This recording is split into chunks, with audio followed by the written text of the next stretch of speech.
الرحمن علم القرآن خلق الإنسان علمه البيان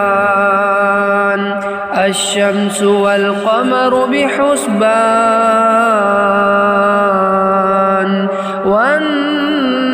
والنجم والشجر يسجدان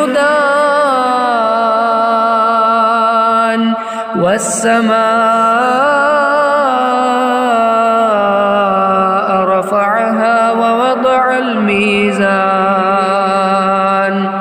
ألا تطغوا في الميزان وأقيموا الوزن بالقسط ولا تخسروا الميزان